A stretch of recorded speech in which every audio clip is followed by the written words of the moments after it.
Graça e paz, irmãos, dando continuidade ao nosso estudo do Salmo 119. Na nossa playlist no YouTube, lá tem uma playlist escrito Salmo 119. Você vai acompanhar todo o estudo até agora. Hoje nós chegamos nos versos 59 a 61. O verso 59 talvez é bem conhecido, ele é muito determinante, ele é muito impactante. Olha só o que o salmista diz. Considero os meus caminhos e volto os meus passos para os teus testemunhos. Considerar aqui não é apenas ficar analisando teoricamente, ele está com um pensamento firme e permanente no modo que ele está vivendo.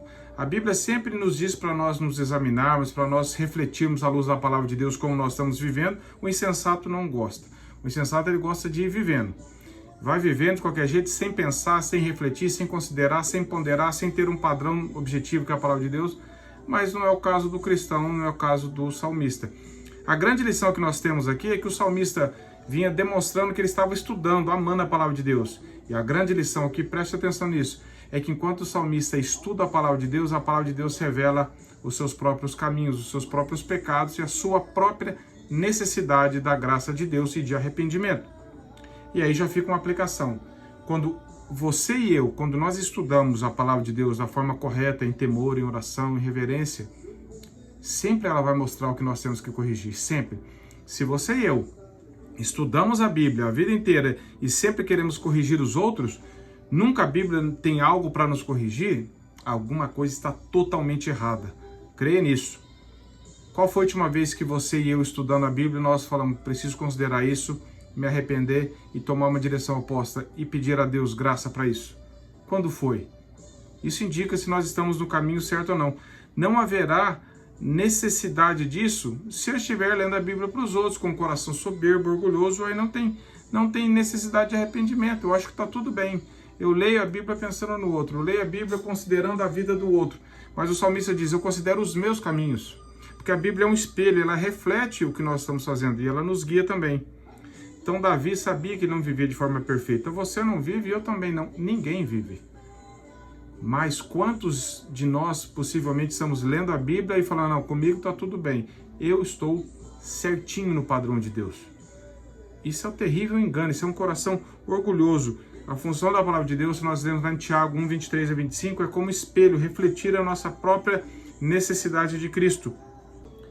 É o que diz em Tiago 1, 23 e 25, como eu estava dizendo, que a Bíblia, quando nós lemos a Bíblia, a palavra de Deus, ela reflete e mostra os nossos pecados, nossos erros, e a nossa necessidade de Cristo. Então, pela graça, nós clamamos para que Deus nos dê condições de arrependimento.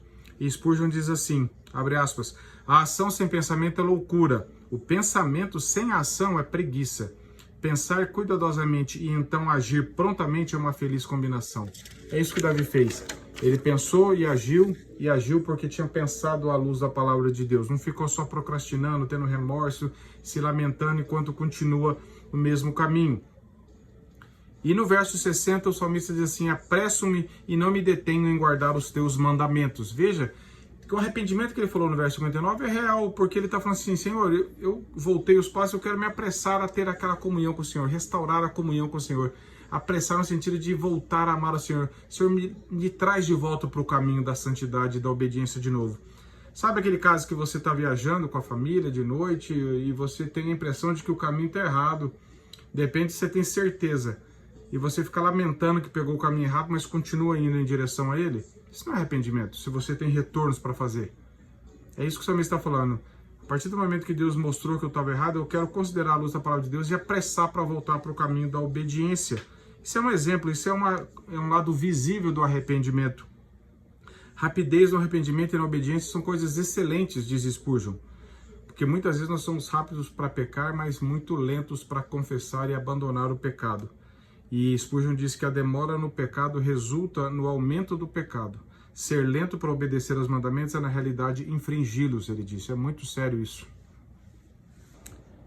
Porque nós vemos que Davi já tinha dito isso no verso 57 do mesmo Salmo 119. Ele diz assim, eu disse que observaria a tua palavra. E agora ele está comprovando, está sendo testado realmente se aquilo que ele falou era verdade. E de fato é, porque ele agora está observando a palavra de Deus que o corrigiu. Davi não procrastinou. Stanley Jones tem um pensamento que diz assim, Deus prometeu perdão diante do nosso arrependimento, sim, mas não o prometeu diante do amanhã face à nossa procrastinação. Ou seja, eu ficar deixando para amanhã o que eu já tenho certeza diante de Deus que eu devo fazer hoje. É o Espírito Santo quem nos convence, é o Espírito Santo quem nos chama de volta ao arrependimento, nos dá condições, porque a palavra de Deus diz em Romanos 2,4 que é a bondade de Deus que nos leva ao arrependimento. Não é a obra nossa, não é mérito nosso. É a bondade de Deus no nosso coração que mostra o nosso erro e nos conduz de volta ao caminho. Isso é graça. Isso é graça de Deus, porque senão nós continuaríamos até o fim da perdição e no caminho do pecado, se não fosse a bondade de Deus. E por fim, no verso 61, ele diz assim: bando de perversos me despojaram, apesar disso, eu não me esqueci da tua lei. Davi estava rodeado de pessoas ímpias. Ele já tinha falado nos versos anteriores que as pessoas falavam mal dele, criticavam, zombavam, perseguiam. Agora estão falando que despojaram. De alguma forma, ele foi muito mais prejudicado. Ele estava rodeado de pessoas assim, pessoas que estavam fazendo de tudo para tirá-lo do caminho da piedade, da santidade. Mas ele disse que pela graça, isso está implícito no texto, que apesar disso ele não se esqueceu da lei de Deus, né? Ele já disse nos versos 23 e 51, Davi já tinha falado que as pessoas zombavam dele, mas ele se mantinha fiel à palavra de Deus, que as pessoas procuravam ridicularizá-lo, zombar, mas ele continuava obedecendo. Nós temos que saber que nós enfrentamos oposições. Todos nós enfrentamos de alguma forma zombaria, oposição, guerra fria, assim, de isolamento, para ver com que a gente possa nos acovardar do evangelho. Mas Deus é fiel e ele nos traz de volta a comunhão com ele. Spurgeon diz assim: nem o seu senso de injustiça, nem a sua angústia pelas suas perdas, nem os seus esforços de defesa o desviaram dos caminhos de Deus. Ele não faria injustiça para evitar que fosse feita injustiça com ele, nem faria o mal para se vingar do mal. Ele trazia a lei de Deus no seu coração e por isso nenhuma perturbação da mente poderia impedi-lo de obedecer a ela, fecha aspas. Fantástica essa definição. Então nós vemos aqui que a verdadeira graça nos fortalece a resistir todo tipo de pressão, zombaria, ridicularidade, mentiras, oposições. Pela graça de Deus, Deus pode nos manter fiel e cada vez mais próximo dele, mesmo sendo atacados pela nossa fé. Que Deus nos dê um coração assim, temente a ele, de arrependimento, de nos voltarmos rapidamente pela graça a ele e de não sermos distanciados por causa de zombarias, de rejeição ou de alguma forma de oposição.